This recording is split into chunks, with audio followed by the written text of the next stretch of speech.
Good evening. Welcome to the Department of Economic History, this special event on Do Financial Sanctions Work? Lessons from History. Welcome to you all. I'm Mary Morgan. I'm the chairing of this session. I'm a professor in the Department of Economic History, and we have two very learned professors to help us think about this problem.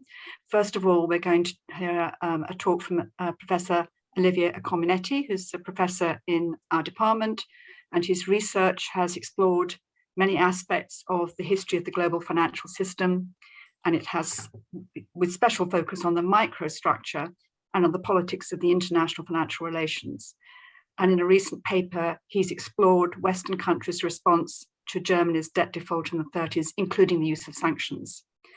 And following Olivier, we have Professor Albrecht Ritschl, who's also a professor in the Department of Economic History, who has done a lot of research on reparations, the German war economy, and economic war preparation under sanctions in Germany in the 1930s. He's currently coordinating a collaborative research project on German central bank history, which was affected substantially by sanctions, which it had helped to provoke through its own conduct. So both professors, I think, will give us lots of interesting insights into lessons from history. But I'd also like to point out that we have a third participant who's helping us with all this, which is Tracy Keefe, who's organizing the event, our most long-standing administrator in the department. So if you're an alumnus here or a student, I hope you've surely already met her. So thank you, Tracy, in advance for taking care of our technical side and running this Zoom workshop for us, or this Zoom discussion for us. I think that's the most important three people we have here, and I'd like to ask you to put your questions in the chat line as they come up, and I will be trying to keep up with them all and helping to create the Q&A session at the end. So we're planning to run from now until 7:30, and I hope that both our speakers will have pretty much rounded up over the first hour, and that we can spend the last half hour fielding some questions for them. So thank you very much, and welcome to Professor Accominotti for his talk, if he'd like to go ahead with sharing the screen.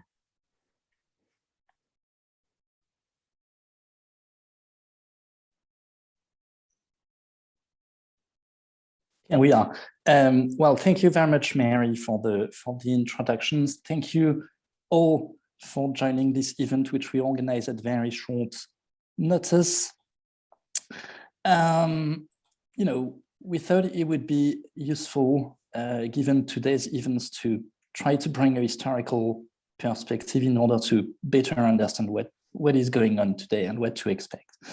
So I will start my presentation here by offering some general reflections on the main question of this event. Do financial sanctions work?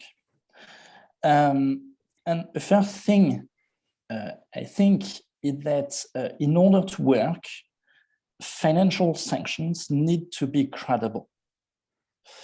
And there's a difficulty here, always, which is that sanctions always incur costs, not only for the target country, but also for the sanctioning country. Right?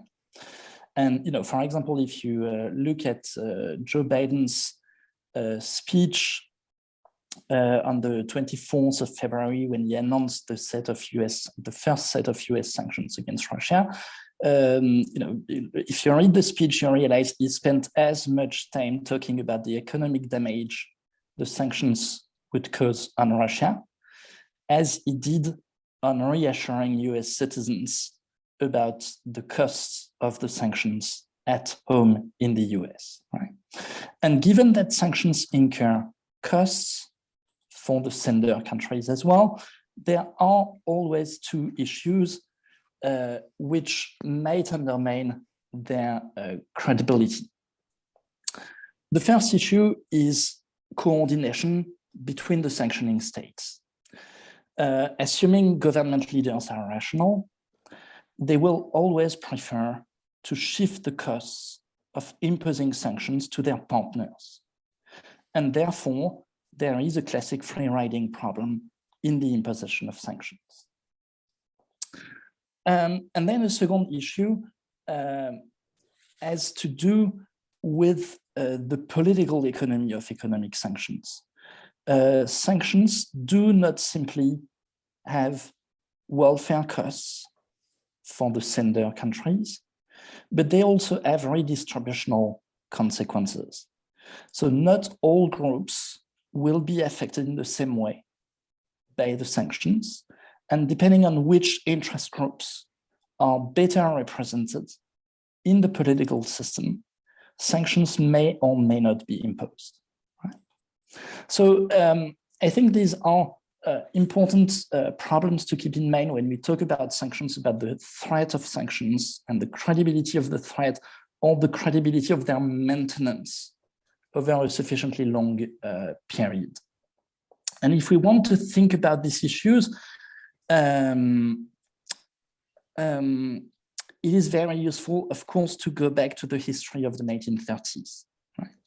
As we all know, this period was punctuated by episodes of military aggression by authoritarian regimes. And at the same time, there was also a common understanding at that time, in the interwar period, that economic sanctions could be used to prevent war or stop war.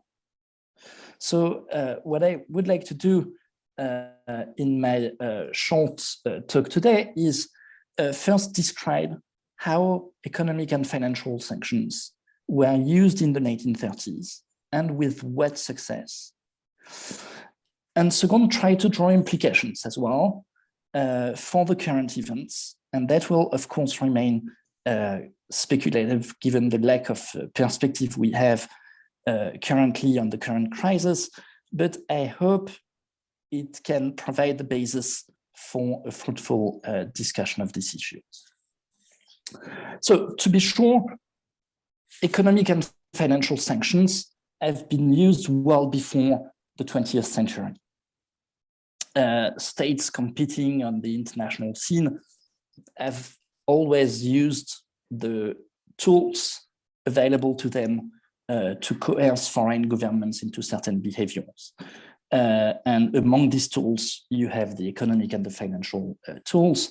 So, you can go back to ancient Greece, up to the early 20th century, governments have always used some forms of sanctions, even though the word sanctions was not necessarily used. After the First World War, however, we see that policymakers started theorizing economic warfare as an alternative to military warfare. And this is exemplified here by a speech which US President Woodrow Wilson gave in September 1919 in Indianapolis. So, he was going back from the Paris Peace Conference and tried to support, gain support for the Versailles Treaty, which had just been signed in France. And in that speech, as you see here, Wilson said the following: "I want you to realize that this war was won not only by the armies of the world, it was won by economic means as well. A nation that is boycotted is a nation that is in sight of surrender. Apply this economic, peaceful, silent, deadly remedy, and there will be no need for force." So Wilson's vision here is that of a globalized economic order where countries are strongly dependent on each other, and as such, they are vulnerable to measures that result in their economic and financial isolation. But it is really trade and financial globalization which allow for economic sanctions to be so powerful in Wilson's view. And in fact, Wilson here was referring implicitly to one article of the Convent of the League of Nations, which was created by the Versailles Treaty in 1919, and which stated that League members were authorized to impose economic sanctions against it if it engaged into military aggression. Right? So economic sanctions here were not simply viewed as a tool in theory, but they were also part of the juridical arsenal, the legal arsenal available to governments to respond to acts of military aggression. So were economic sanctions eventually used in the 1930s, given all that? And if yes, with what success? Here, I want to pay some attention to two episodes in particular. The first one is the use of sanctions against fascist Italy in 1935, 1936, following the invasion of Abyssinia. And the second episode that I want to talk about is the use of sanctions against Nazi Germany in the 1930s, which of course was the biggest military aggression of that period.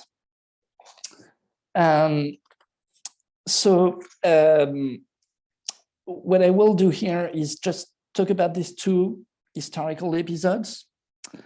And I will argue that they illustrate the issues that I mentioned about coordination and political economy, which I talked about in the introduction. Right.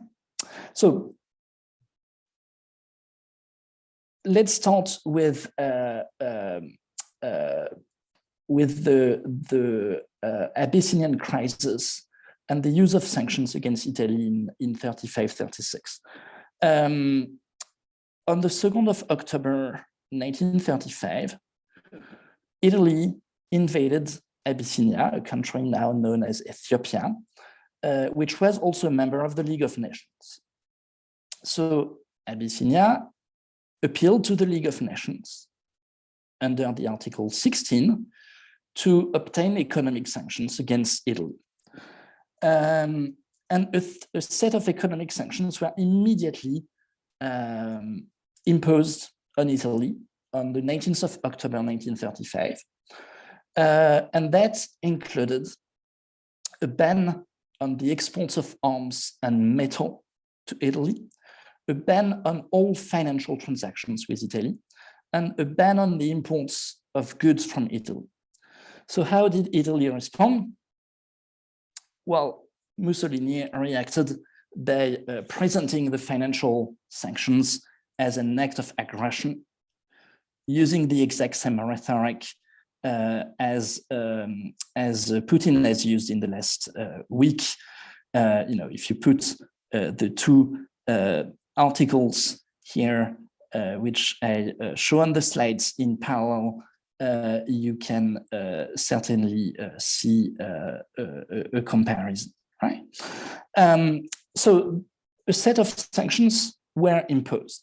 However, the next big step consisted in discussions towards imposing a ban on oil exports to Italy.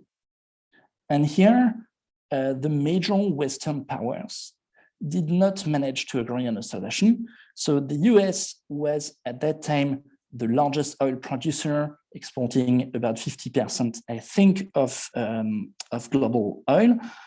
So it was not really possible to impose a ban on oil exports to Italy without the cooperation of the US. However, the US was not a member of the League of Nations. The US had not ratified the Versailles Treaty.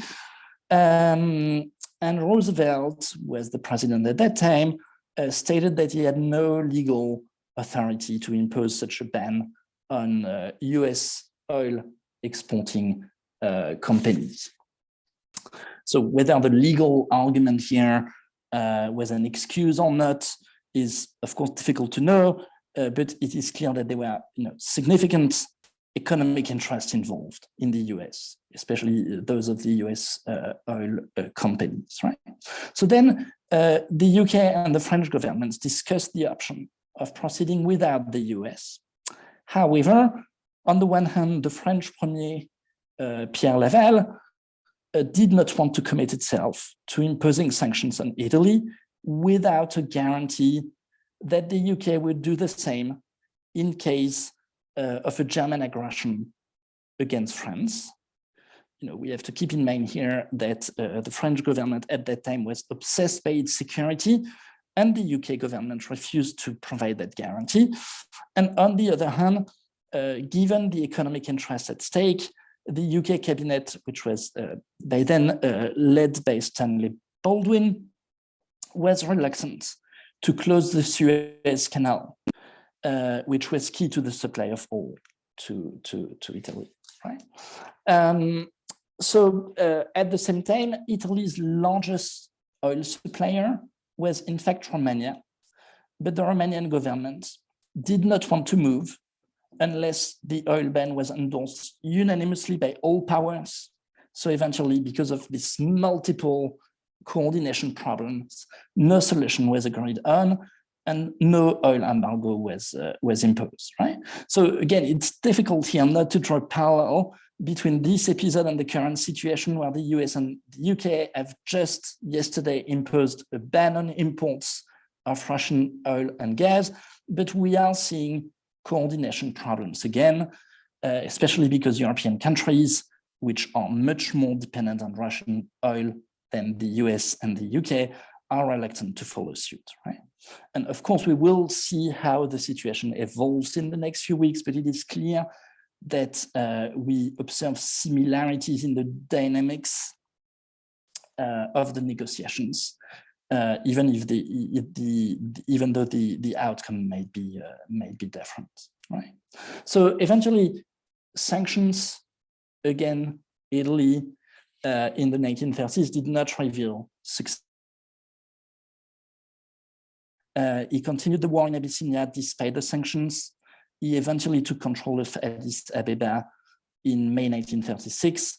And also it's worth noting that the League of Nations sanctions were eventually all lifted in July 1936, so just 8 months after they had been imposed, right?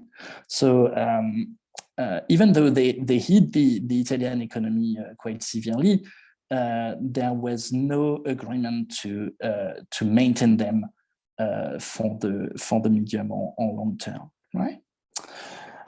So that's the first significant episode which historians have described in detail, right? And the second episode that I wanted to talk about is the use of sanctions against Germany in the 1930s. It would be difficult to talk about financial sanctions in the 1930s without talking about Germany, of course. So Germany was, at this escalation in the 30s towards military aggression. So, it's interesting to ask whether sanctions were used at all against Germany. And interestingly, sanctions against Germany were evoked even before Hitler had engaged in military aggression, but as a response to what was considered as an act of financial aggression, namely the decision by the German government to default on its external debt. And that happened on the 14th of June, 1934, when the president of the German central bank, called the Reichsbank, Hjalmar Schott, announced that Germany had the intention of suspending the service of all its external loans, right? And many of these loans had been granted in order to reconstruct the German economy, and the political authorities in the US and the UK and also in other European countries were directly involved in supporting these loans. So that's why it was considered as something more than a default, but really an act of financial aggression. Right? So when Schant announced that Germany had the intention to suspend the service of all external loans, creditor countries immediately reacted by threatening to impose sanctions, economic sanctions. In the UK, there was even a bill which was passed by Parliament called the Import Restrictions Reprisals Bill, which authorized the government to impose restrictions on trade with Germany. But at the same time, the UK government made it clear that it reserved the right not to enforce the bill if Germany complied with its demand. So Germany took the threat very seriously, as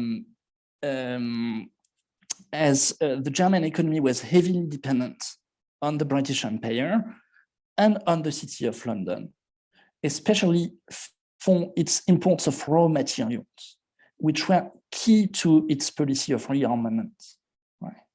And you can see if you read the German archives at that time, there was a clear sense of panic about the possibility of economic sanctions against Germany. Right? So we found this note with my co-author in the German economics ministry, where the author was arguing that the German government should try to do whatever it could to avoid the imposition of sanctions by the UK, right? So again, because Germany was so much dependent on the UK, why? Because London was still the world's trading center, and also the City of London was a major hub for the financing of international trade, right? So since Germany needed access to London, to the London Trading Center, but also to the London City, in order to get access to its raw materials, which were key to its policy of rearmament, they took this threat very seriously, and they started negotiating. At the same time, there were also political economy considerations in the UK, which did not play in the favor of imposing sanctions. And especially, there were two powerful interest groups which were opposed to sanctions. First, the banks of the city, especially the investment banks called the merchant banks, which had large amounts of German credits on their books. So these credits had been frozen or prolonged for an undefined period during the financial crisis of 1931, but sanctions would have ended this financial agreement and would have forced the London banks to write down these loans, right? And as you see here, many of the banks were very heavily involved in Germany. Many of them in London had German credits which exceeded the value of their own capital. So in case the credits were written down, they could have been forced to failure, and this could have triggered a severe financial crisis in London. So in a way that shows how keeping Germany in the global economic order was key to maintain the position of the city as a global financial center. And this is what British political and financial elites had been trying to do all over the 1920s and then again in the 1930s, right? So in addition, there were also numerous holders of German government bonds in Britain. And these bondholders realized that commercial sanctions could undermine Germany's ability to export, and Germany needed to export if it wanted to generate sufficient foreign exchange revenues to repay the bondholders, right? So the bondholders were very active, a very active lobby group trying to guarantee their interests, right? So these costs of sanctioning Germany were put very clearly by Neville Chamberlain, who was Chancellor at that time and later became Prime Minister and known for his policy of appeasement towards Germany. You see how in March 34, he said, in view of the large sum Germany owes us, even the mildest form of sanctions, such as a blockade on German imports, could have heavy financial consequences, right? So on both sides, there were strong incentives to negotiate. And eventually, the UK and Germany signed a trade treaty in November 1934 called the Anglo-German Payments Agreement, through which Germany committed not to default on UK bondholders. And the UK, in exchange, agreed to grant Germany preferential trade conditions so as to facilitate its exports, right? So here the episode started as a threat of sanctions, and it ended with significant economic and trade concessions by the UK. And this policy and this treaty has been described notably by a famous financial journalist of the time called Paul Einzig as the first act of economic appeasement towards Germany. And of course, economic appeasement preceded and was closely linked to political appeasement as well. So in the following years, what we see is that Germany's bilateral trade costs towards the UK remain constant, right? So there were no further impediments to trade, whereas the other countries here, continental European countries, France, the Netherlands and Switzerland, which had adopted sanctions against Germany, so their trade costs with Germany increased dramatically. But the fact that the treaty, the Anglo-German treaty, facilitated trade with Germany was beneficial to the UK economic and financial interests, as these higher exports made it easier for Germany to repay UK bondholders. It avoided a big problem in the city of London, and it was also beneficial to Germany, which could keep access to the London Trading Center and import raw materials from the British Empire, right? So following these developments, in fact, no further sanctions were imposed on Nazi Germany following the various acts of military aggression, especially following the remilitarization of the Rhineland. France appealed to the League of Nations, but nothing was done. Then came the Anschluss, the annexation of Austria, and the invasion of the Sudetenland, which ended up in the infamous Munich conference, right, and agreement. So eventually, there was a first attempt at sanctions, a first discussion of sanctions, which for political economy reasons and for coordination reasons did not result in the imposition of sanctions, and sanctions were not evoked further, right? So now, what are the implications for today? I said it would be speculative here. Of course, the history of the 1930s provides grim protections, if you interpret it literally, regarding the effects of sanctions. In the two historical episodes I mentioned, financial sanctions did not prove a powerful tool to change the military aggressor's behavior, probably because they were not imposed with sufficient force or for a sufficiently long time. But of course, the magnitude of financial sanctions which have been imposed on Russia in the last 2 weeks is also without comparison with what was imposed on Italy and Germany during the 1930s, right? At the same time, maintaining a common front in the imposition of sanctions has not revealed easy, and is still not easy. For example, during discussions about Russia's exclusion from the SWIFT messaging system, or the current discussions about an oil import embargo. Right?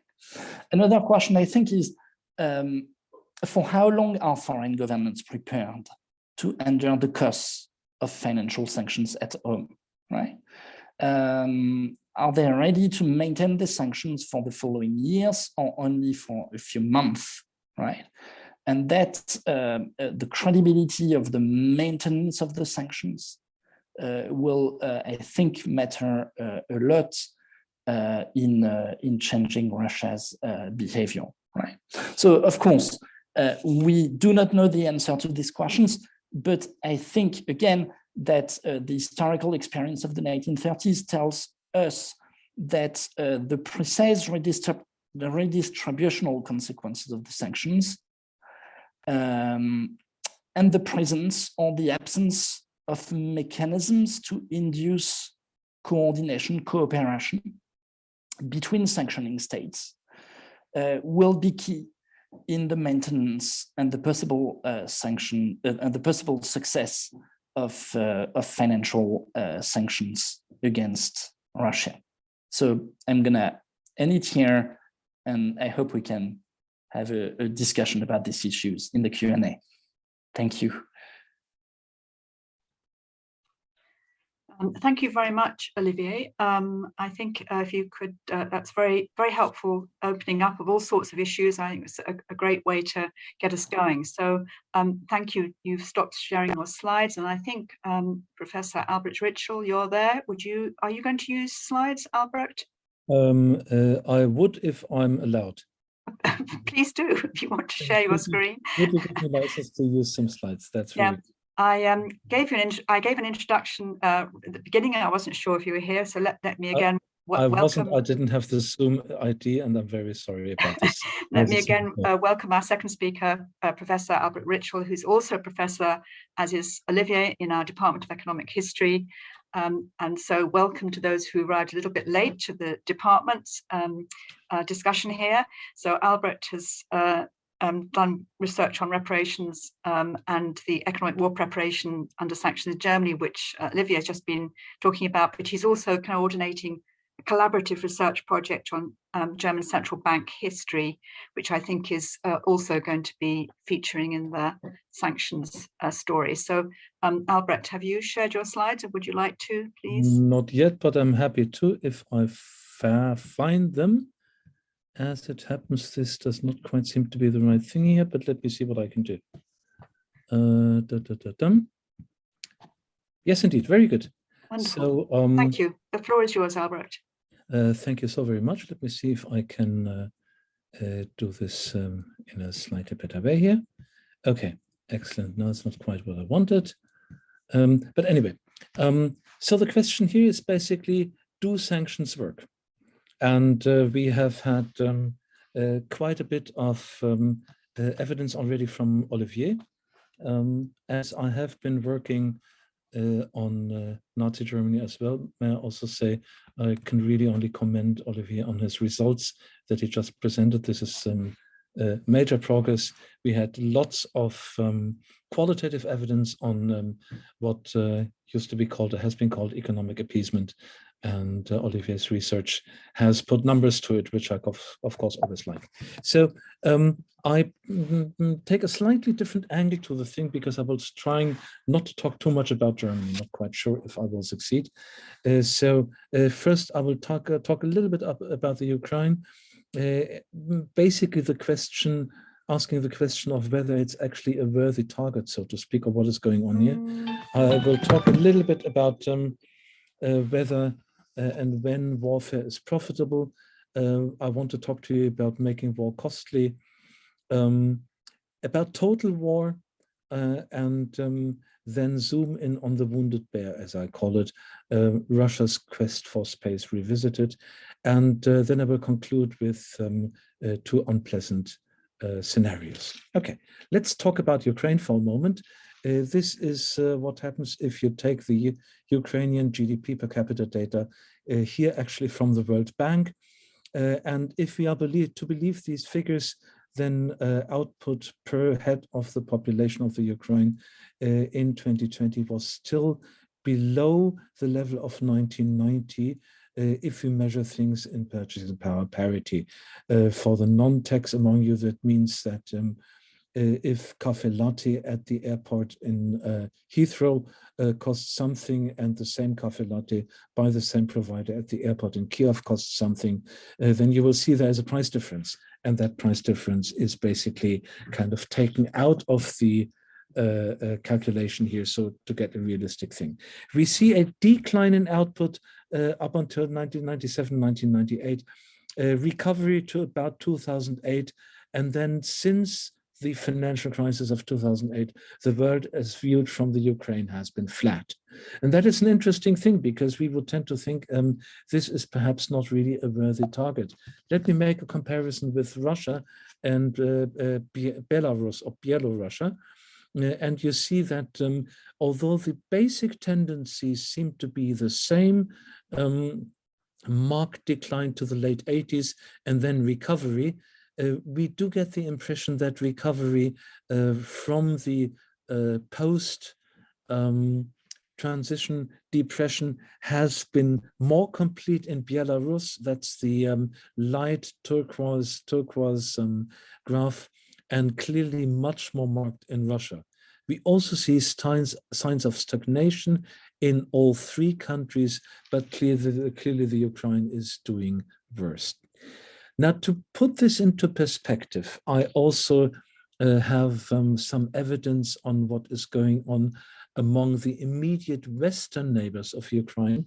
Here, these are the same data for Poland, for Romania, and for the Slovak Republic. And as you can see, not only did they not have this prolonged economic decline in the 1990s, Romania had it a little bit. They also have had nice recovery, and most importantly, ongoing recovery. The world did not go flat after 2008. I bring this to you because one could argue that either Russia or the EU members on the western borders of Ukraine could be, so to speak, the relevant counterfactual if something had gone wrong in gone right in Ukraine that probably didn't go right, but that actually went wrong.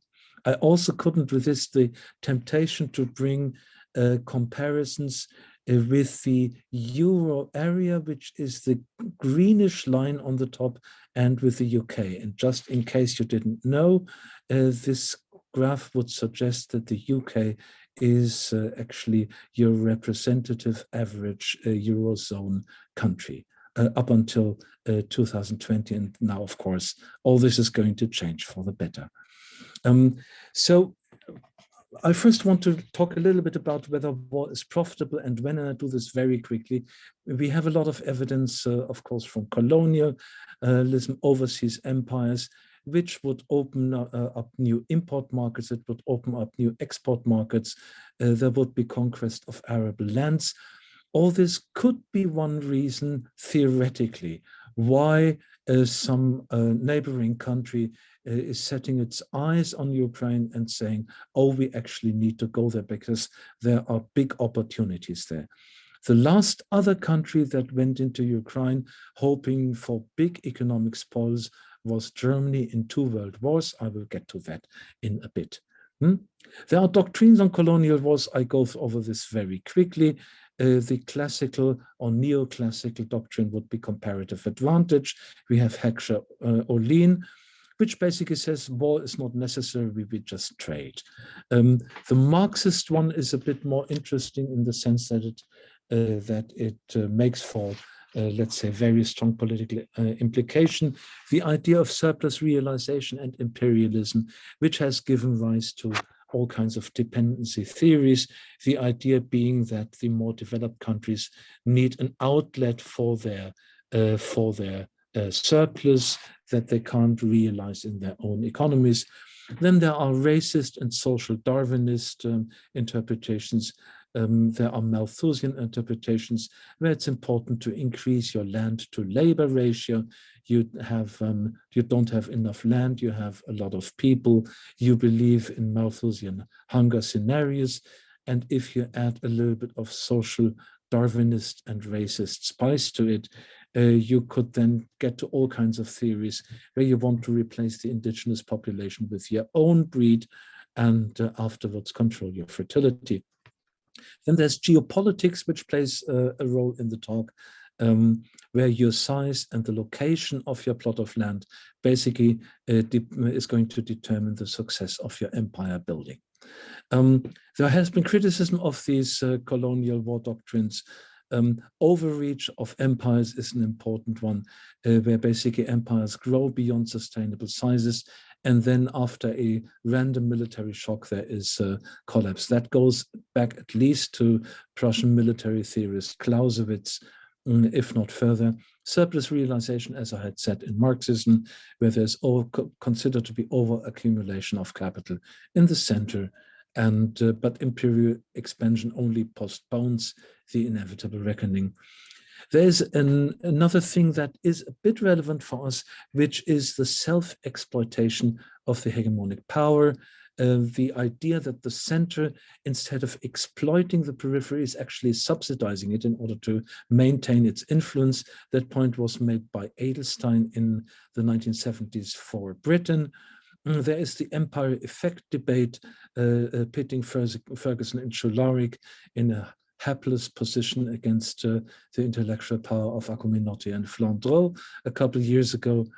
And then we have the debate between the Marshall and the Morgenthau planners post-World War II, similar debates in Soviet-occupied Europe, basically about whether to allow economic reconstruction in Central Europe, that is to say in Germany, or rather take a punitive approach.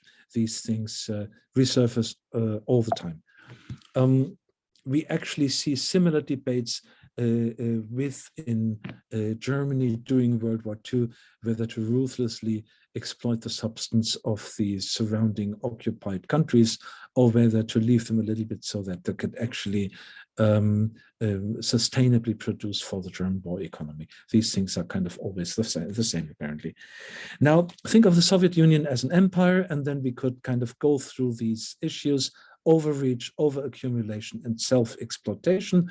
All these points have been made in previous debates. Interesting to us is the Jánosi critique at the center of this slide of continued focus on heavy industry in Soviet economic planning after the kind of first years of post-war reconstruction and recovery were over. The point here would be that Soviet economic planning kind of took their marks a little bit too seriously and thought they could kind of reach arbitrary levels of economic development if they only invested enough in heavy industry. This strategy backfired and is said to have contributed to the final demise of the Soviet bloc. There's a lot of literature of these on these things, typically a combination of these three factors. Is war profitable, and when? What are the consequences of war? Here I have a graph constructed from the Madison database on real GDP per capita in the long run, here in 12 Western European countries. So it's added up and then divided by population again. And these are deviations from a long-term growth trend. So the blue horizontal line is trend growth of slightly less than 2% per year. That's a figure that growth economists used to believe in for a long time. So if you made a phone call to Barra and Salah and Martin in the 1990s and asked them, what is trend growth of a modern economy? They would spit out, don't wake me at night, but it's 1.95%. So that's basically the line. Now, what you see here is that in the first half of the 20th century, it basically goes downhill all the time, beginning with World War I and ending after World War II. And we see the two world wars as basically enclosed in these red lines. as times of major economic decline. There's a third period of economic decline in between. That's the great contraction of 1929-1933. But what is to be seen here is that the major cause of deviation of growth from long-term trends really are the two world wars. And the Great Depression actually plays, so to speak, second fiddle. It is not the dominant effect. What we can also see from here is that the economic miracles of the 1950s and 1960s, to a large extent, can be explained as the fruits of politically uninterrupted economic recovery and growth, not just to previous levels. That would have been the case sometime in the 1950s, but really into all the accumulated lost growth opportunities, and that recovery back to this kind of imagined trend was there perhaps in the 1970s. Making war costly. Now we get to the issue of sanctions a little bit more closely. Olivier has already provided a lot of detail, which is good, and makes it quicker, easier for me to kind of benefit quickly here. Let's first look at sanctions first imposed in 1933, perhaps as a reaction to the first pogroms against Jewish businesses in the spring of 1933. Also in consequence of Germany's domino debt default, which starts with the standstill of 1931 and is then concluded in the so-called new plan of 1934 and 1935. One effect it has is actually to dry out Germany's trade balance. Here we see nominal values on German foreign trade between 1925 and 1938. We see how trade in nominal terms is going down in the Great Depression by more than 50%. That has a real effect and it has a nominal effect, mostly kind of in equal parts. But then beginning in 1933, we see that between 1933 and 1937, the world as viewed from German foreign trade is flat, which means that two things are happening. Trade is not recovering, although output in the German economy, in the Nazi economy, is growing wildly at rates of 9 to 10% per year. But really, trade is not following this. So some effects we do see. And the interesting question to us is, to what extent is this an effect of sanctions, and to what extent is this an effect of the debt default? This is a typical identification problem. One of the issues we also see here is that the trade balance is more or less indeed in balance. There is no trend trade deficit, no trend trade surplus at the time. That changes then in 37 and 38 as a consequence of intensified war preparation and Germany's largely successful attempt to find new sources of international trade in Southeastern Europe. Okay, but some effect of sanctions there is. So it's, although it is doom and gloom, as Olivier has explained to us, the effect is not zero. But the effect is not really on output, it is on trade. So what we see is no recovery in German trade, near zero import or export surpluses. It did not prevent economic growth and recovery. So what is sometimes called the denial effect of sanctions, which means denying the Germans' economic recovery as a means of war preparation, that denial effect is uncertain, to say the very least. So in that sense, we could say that sanctions were unsuccessful. One aspect of that is breaches in sanctions or gaps in sanctions. And I just mentioned three aspects of this. One is technology, the second one is central bank cooperation, the third one is gold. Gaps in sanctions, technology. So one example that like 20 years ago created big ripple effects was office machine technology. delivered to the Germans by IBM, punch card machines. You would not believe that punch card machines could be important. I still used one in my very first paper that I wrote as an undergraduate in the early 1980s, and I was perhaps the last person to use this punch card machine in coding before it was put out of use. Perhaps the effect has been a little bit overblown. So IBM and the Holocaust is a catchy title. May I venture the guess the Holocaust would have taken place without IBM as well, but quite clearly data processing, punch card machines played a role in war planning, played a role in drawing up people registers and all that. It made the Nazi killing machine more efficient, no question. There is something.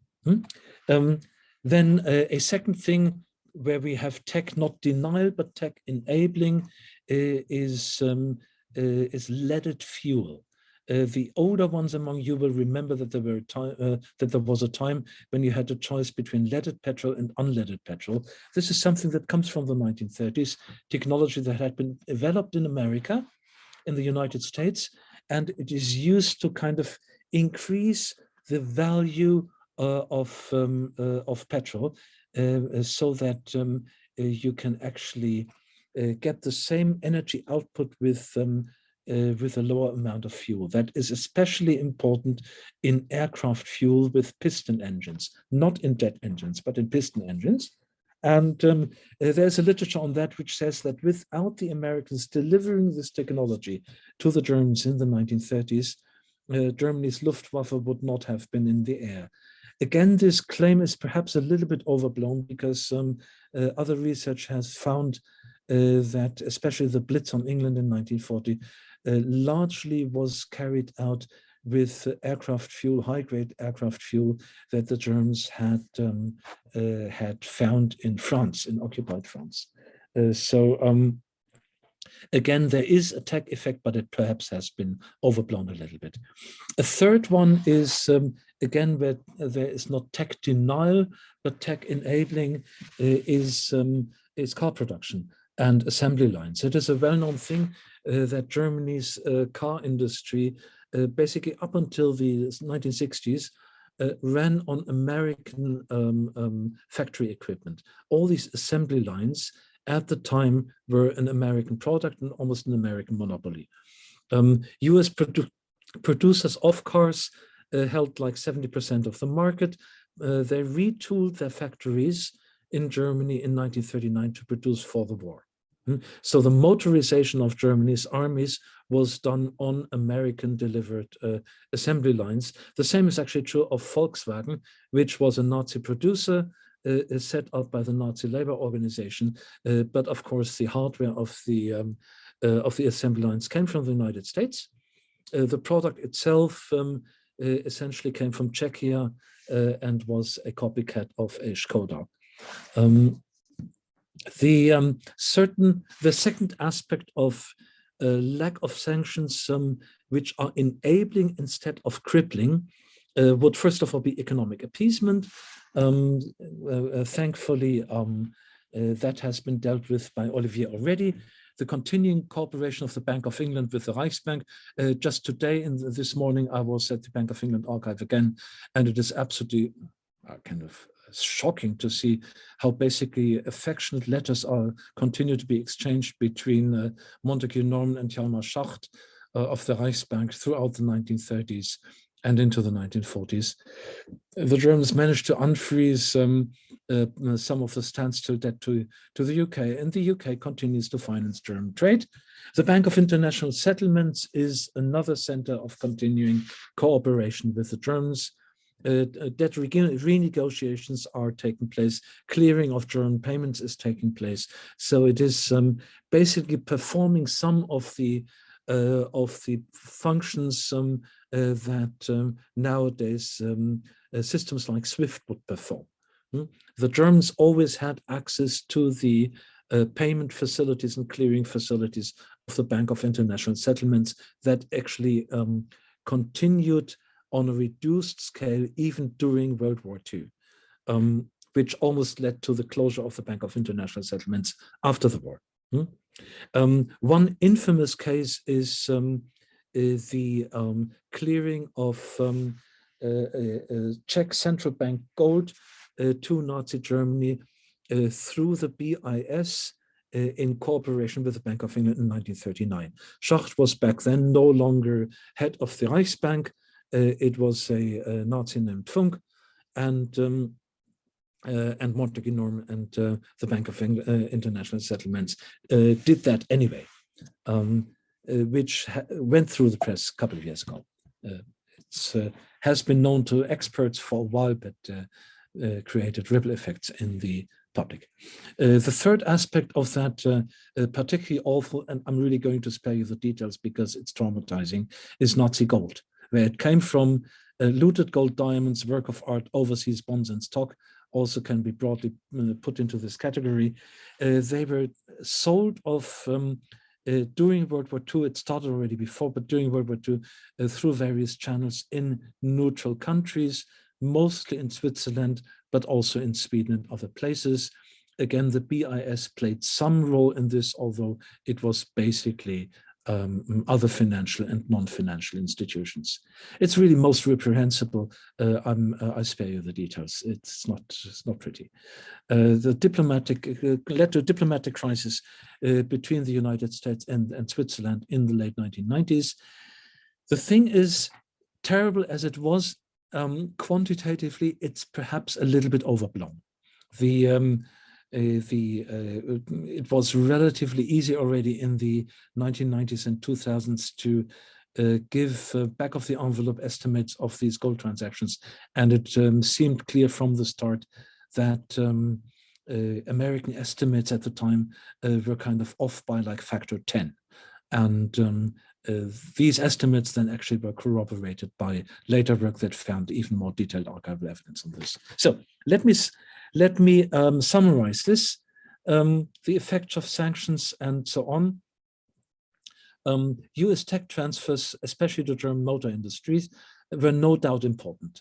It would be interesting to write a counterfactual history of World War II, thinking about sanctions that had their effect through denial, not through punishment, but through denial in terms of tech.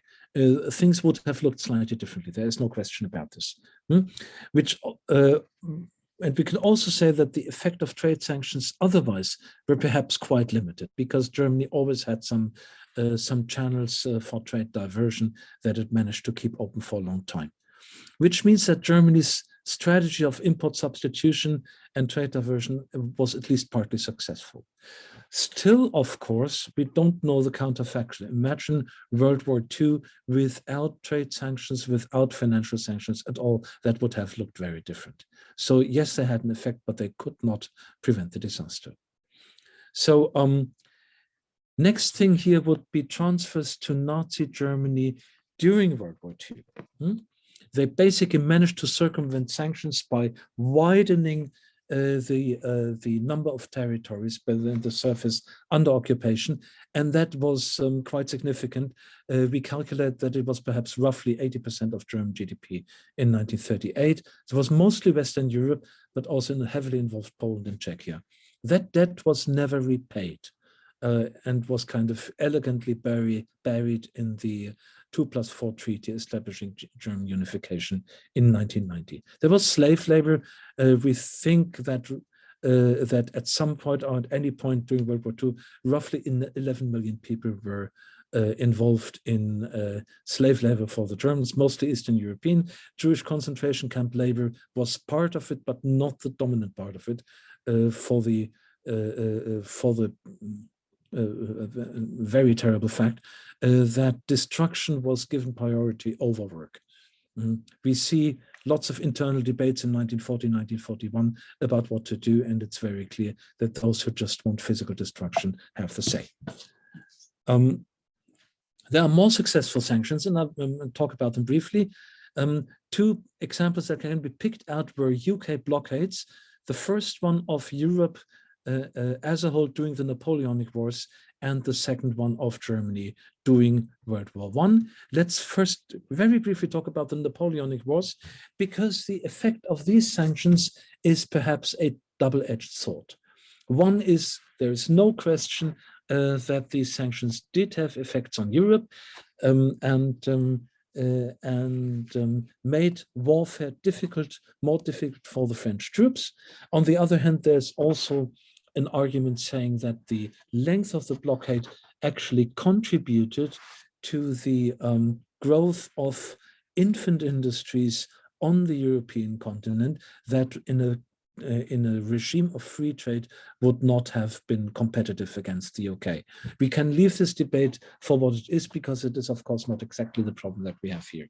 We have other sanctions that were actually quite successful, and those were again sanctions against Germany, and that's during World War I.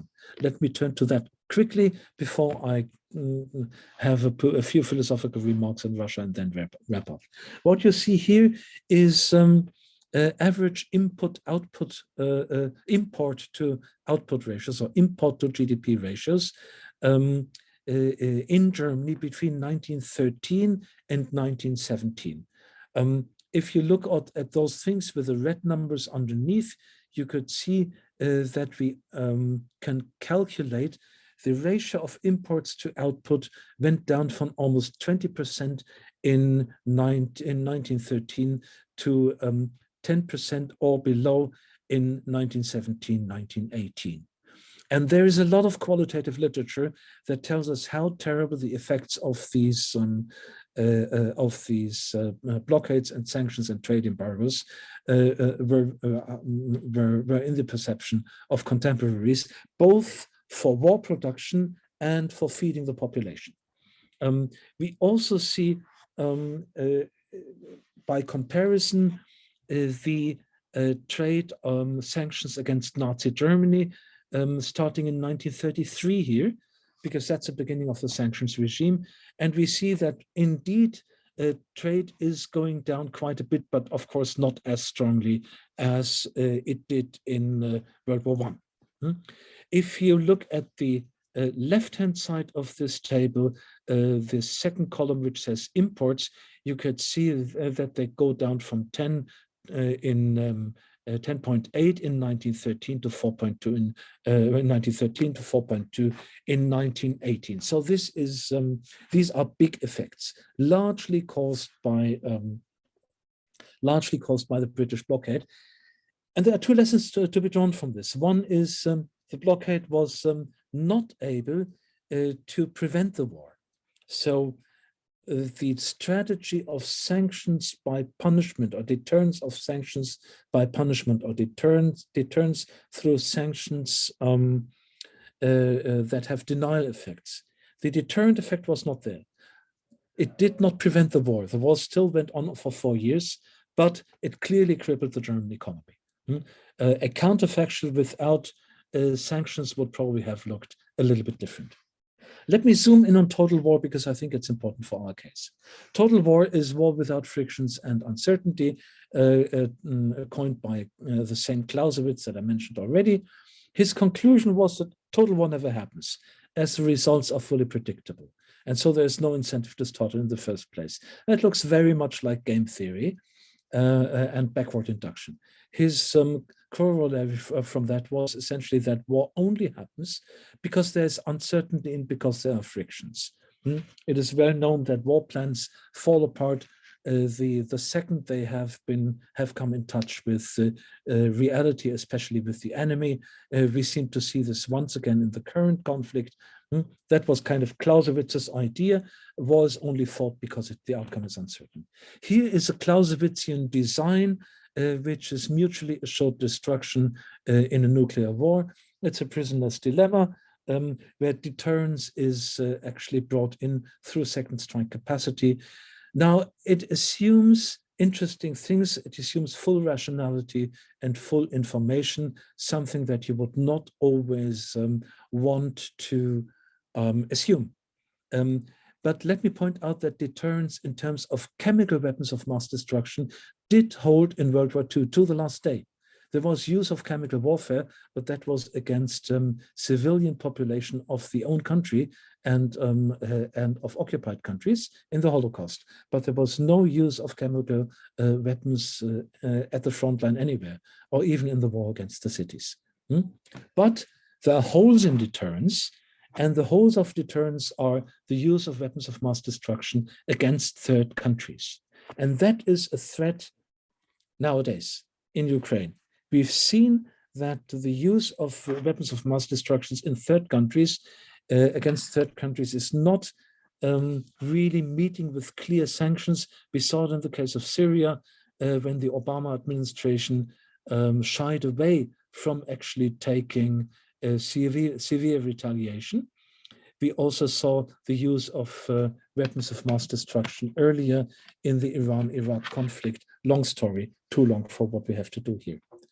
Gaps in deterrence also can come in if you have to do with an adversary who is gung-ho about this being a conflict over life and death for the whole of the nation.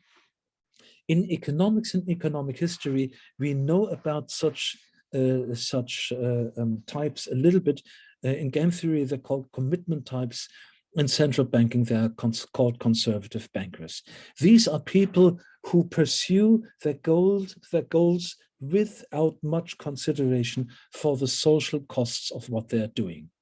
And it typically has to do in warfare with things like dehumanizing the enemy, violation of the norms of civilization, violation of rationality, and the acceptance of near infinite social cost. Such cases are dangerous because they quickly lead to the breakdown of basic assumptions of game theory. One part of game theory that has been developed to deal with such types is the Kahneman and Tversky kind of thing, where they look into the behavior of dictators who take seemingly irrational decisions, and the way they come up with is loss aversion and limits to rationality, where the obvious best outcome of a game would be something that would include or involve choices which are considered unacceptable on the part of the dictator. Okay,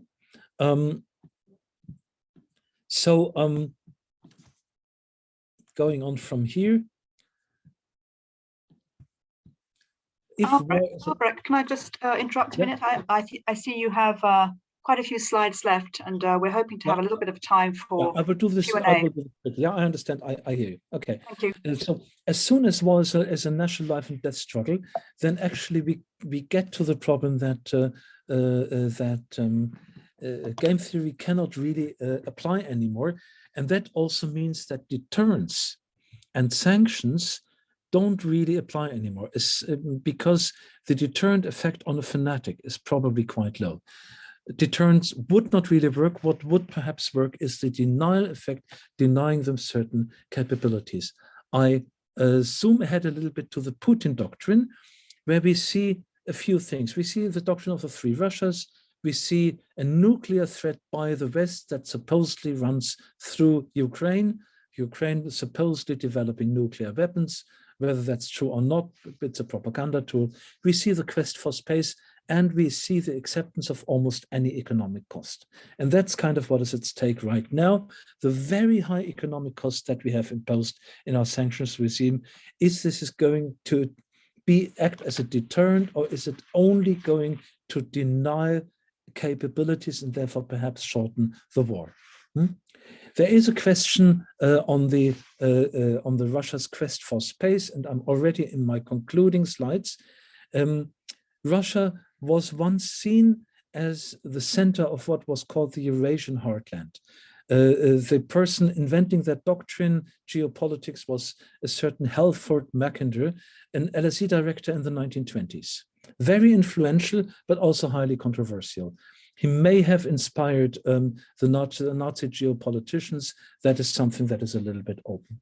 The idea of Mackinder was that a string of countries would basically have to create it to separate Russia from the West, that this would be needed and that Germany would need to be tied into a future Western alliance, or it would succumb to an aggressive dictatorship.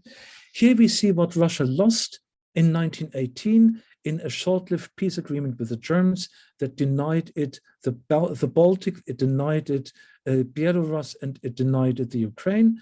Here we see how the Soviets then basically slowly crept westward. These are two versions of the Ribbentrop-Molotov Treaty of 1939 and the conflict zones there. Then we see here in 1948 how Russia had kind of moved its zone of influence westward all the way into Germany, Czechoslovakia, parts of Austria, Yugoslavia, and Albania. And here we see how beginning in 1991, Russia basically had been pushed eastwards again, losing the Baltics, losing Belarus, losing Moldova, and losing the Ukraine. What are the conclusions from that? And now I am actually on my last slide. There are perhaps two unpleasant outcomes that I can offer. One is a deal that could be had, and that's Finland, like Finland 1940, which involved losses of territory, Finland basically being added to the Russian sphere of influence, although Nazi Germany tried to contest this by sending troops to Finland on a pretext. No foreign troops.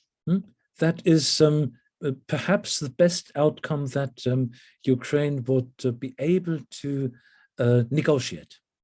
But there is another outcome, and that is the one that worries me deeply, which is the Putin doctrine of having no choice and having to seek complete victory.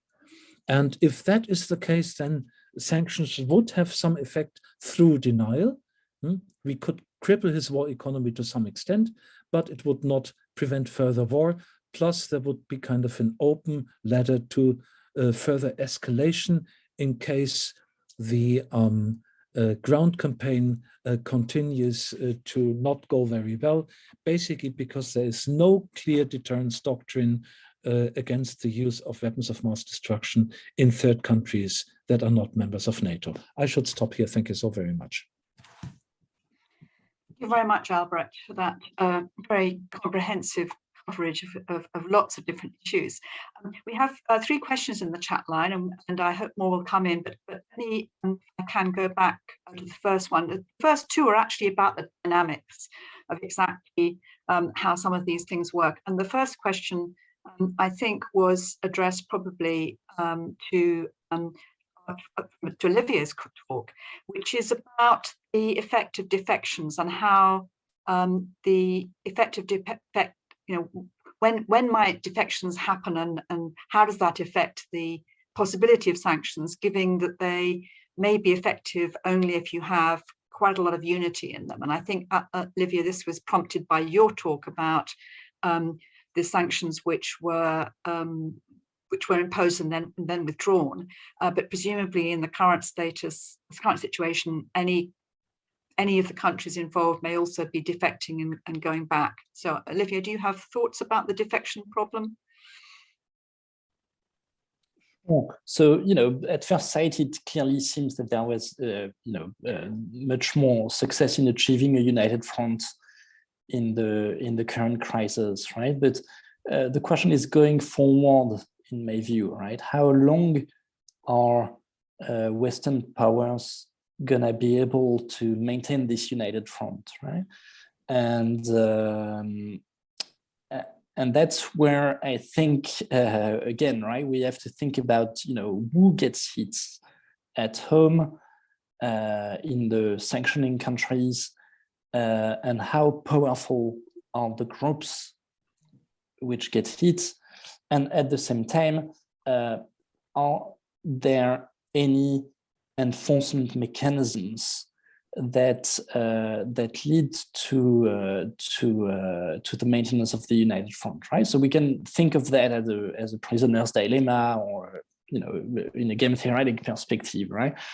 That basically, unless there are costs to defection, defection is the equilibrium, right?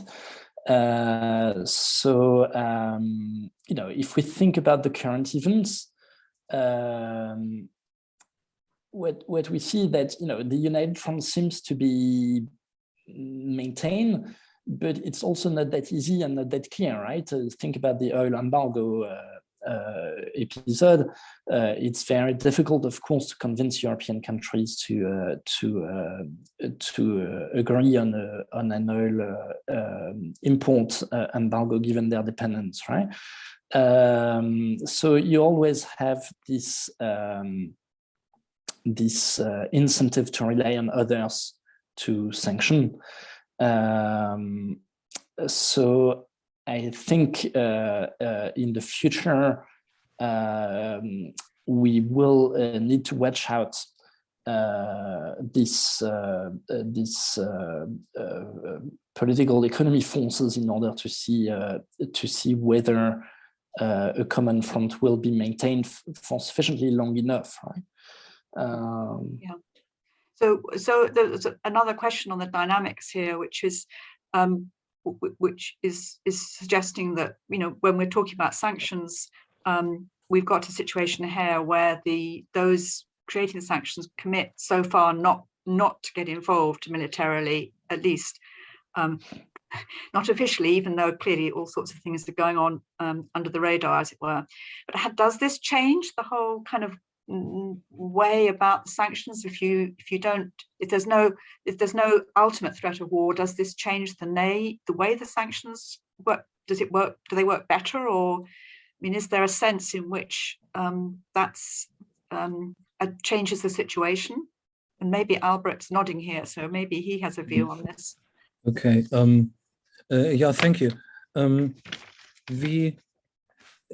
We see a little bit of that, first of all, because in both world wars and ahead of that, the number of countries joining in sanctions was much larger than the number of countries actively participating in the war. And sanctions between 1933 and 39 were there without one shot being fired. So there is a little bit of comparability indeed. But Olivier has already mentioned this in his talk. The sanctions lobbed on Germany in 1933 or after 1933 were arguably perhaps not as biting as what we do now with Russia. So arguably we could also say, although no shot has been fired, we are in a situation, let me put it that way, on the threshold to economic warfare, or at the doorstep of economic warfare. Still, let's not think that our front is so united and that our sanctions are so complete. There are still countries that are buying oil and gas from Russia, including Germany, unless they declared an embargo unilaterally this afternoon, and I haven't heard about it yet. So in a way, we still are or find many countries in a situation that is not too different from Britain in the 1930s, which is being on a sanctions regime partly. And that is also what the British did. They did not lift sanctions against Germany entirely, and Germany did not walk back on its embargo on Britain entirely. It was just a very partial thing. So it's the same. Sophisticated rhetoric that we heard the other day from the German Chancellor when he said that sanctions are really very good, except for oil and gas.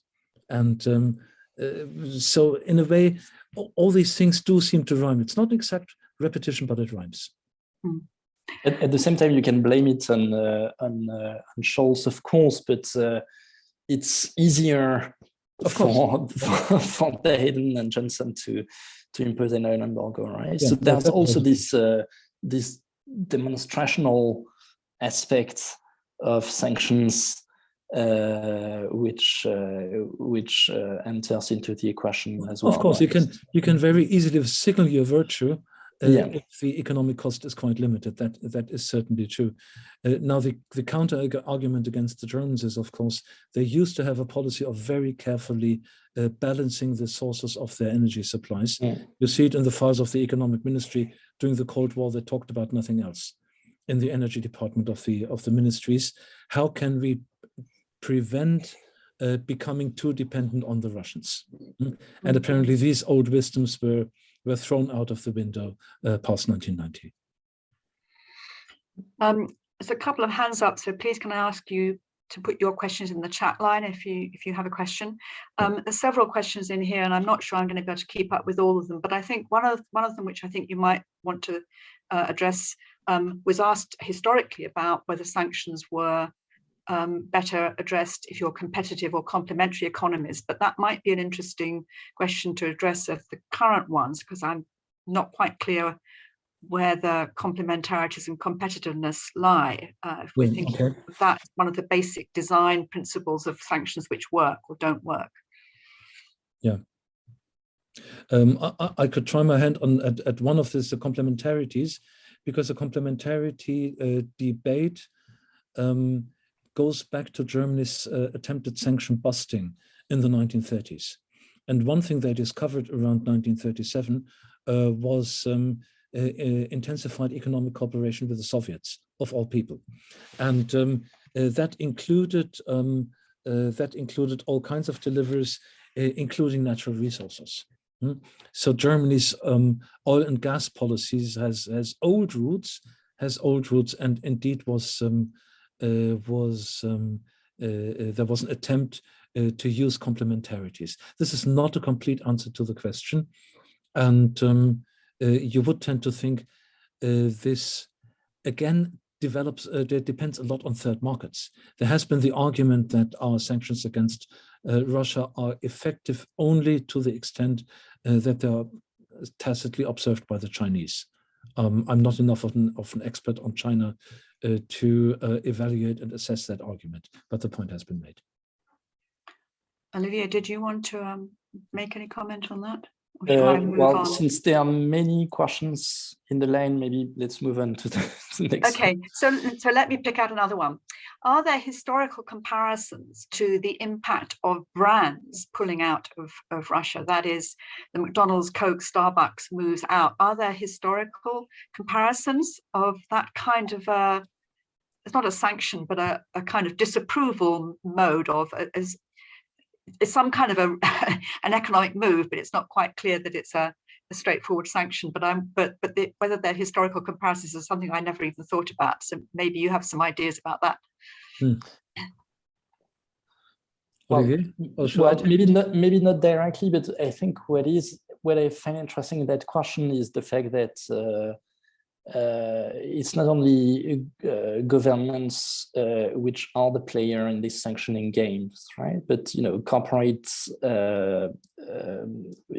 companies are also major actors on the international scene, and what they do for reputational and branding motivations does matter as well. Now, I cannot think of right now, out of the blue, I cannot think of any direct comparison. But yeah, again, I think that's interesting to think about sanctions not only as a tool that governments have available, but that also other players in the system do contribute to sanctioning. Yeah. Okay.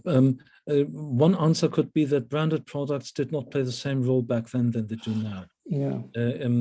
There are interesting stories about the Coca-Cola brand in Nazi Germany. It continued to produce for a long time, and then at some point, when war actually had started, the secret mixture was no longer delivered. So they wondered what they were going to do with their factories in Nazi-occupied Europe. And that is how the Fanta brand was apparently developed, because that was a kind of import substitution drink that could be brewed from resources that could be sourced within Nazi Europe.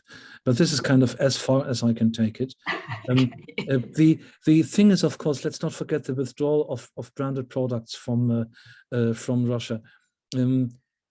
Really, how big is the effect on the Russian economy of no longer being able to eat McDonald's? It's probably quite limited.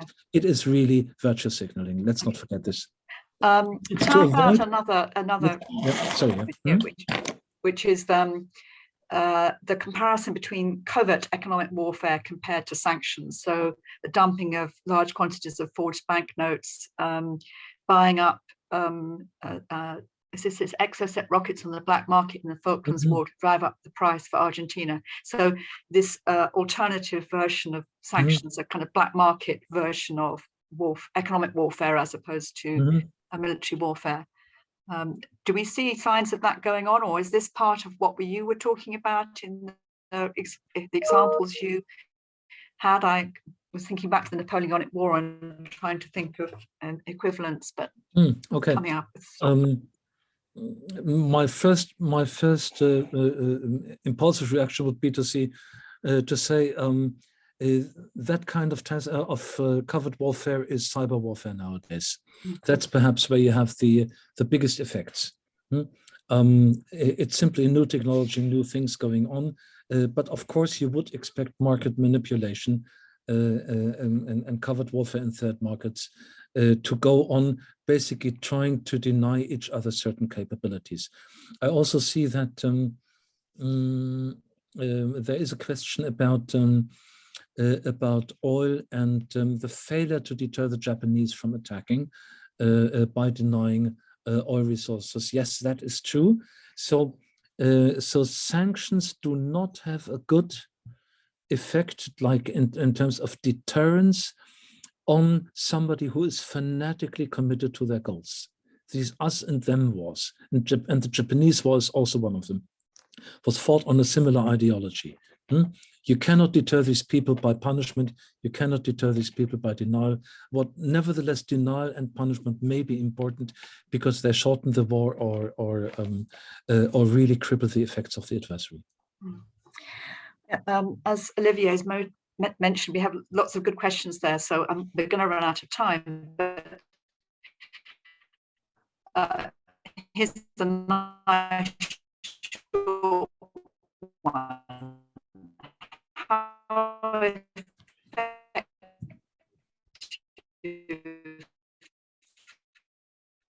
Don't really hear.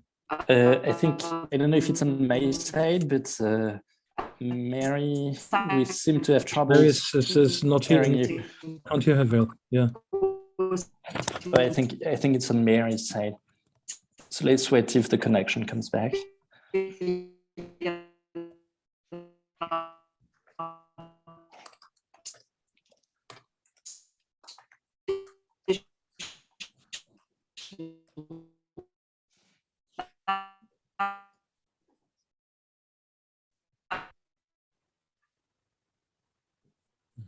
Now we have trouble. Okay.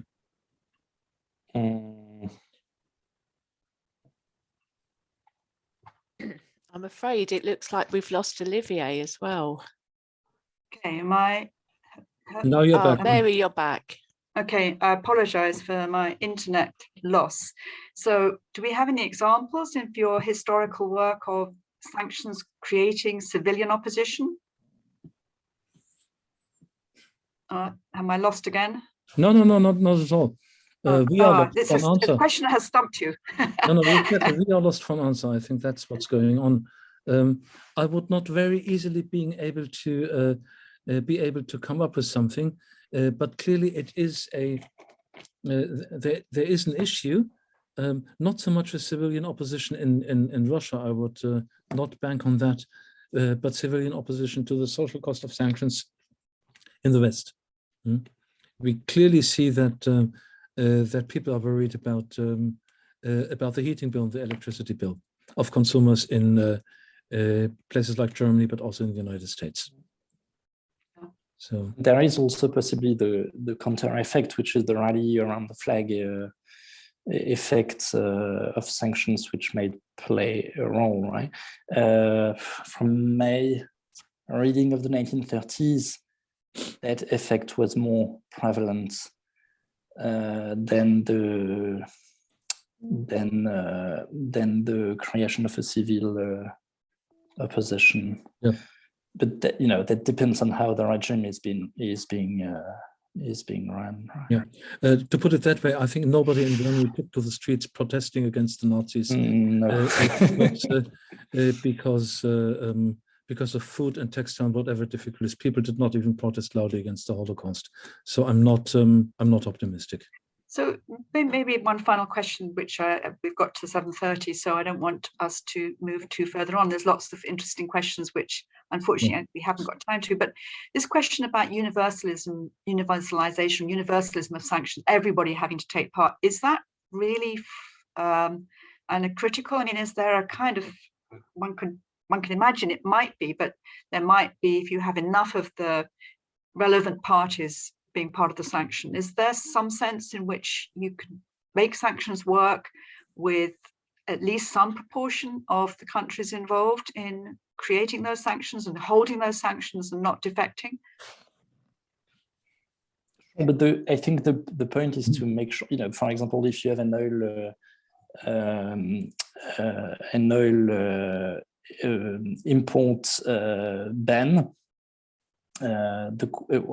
if you want to impose trade sanctions on a given country, the question is whether there will not be an alternative supplier in the world, right? And that's, I think the story about Nazi Germany quite nicely illustrates that, right? Because in a way, this strategy of import substitution and trade diversion, trying to divert trade from the West and get supply from Latin America or Central Europe is also in a way a preemptive response to sanctions. As in that case, you have an alternative in case you get sanctioned, right? Yeah. So, and we see some dynamics at play here with Russia, China, and the Western powers, right? So it depends on, of course, if a small economy does defect, you can live with that. But if there are potential alternative suppliers, then that is a bigger problem. Yes, absolutely. Can I add, by way of kind of slowly winding this up, that one surprising thing about the sanctions right now is the incomplete preparedness of Russia. It is known that Russia has taken serious steps over recent years, to kind of fireproof its economy against Western sanctions. They did so, for instance, in the agricultural sector. But for instance, what we see is that the central bank did not make a serious attempt to repatriate its currency reserves, or exchange them into something that could be repatriated. What is going on there will be the business of future economic historians. So our industry will have a lot of employment in future generations as well. But it looks right now, the way it looks like is that the Soviets did not take the same degree of successful, if I may say so, fireproofing their economy against sanctions and retaliation as the Germans did in the 1930s. And some of them were very clearly taken by surprise, including the central bank. I really wonder what the answer to that is. I think that's a really great moment to finish on. So thank you, Olivier and Albrecht, very much. Thank Tracy for organizing us. Thank you for all of the people who are here, and particularly those who put questions in the chat line. Apologies again for my freezing up, but thank you all for coming, and I hope you come to the next economic history event. I'm not sure whatever that will be, but I'm sure it will be pretty soon coming along. So keep looking out for our events online, and we'll welcome you again then. Thank you very much. Thanks. Bye-bye. Thank you. Bye. Bye. Thank you.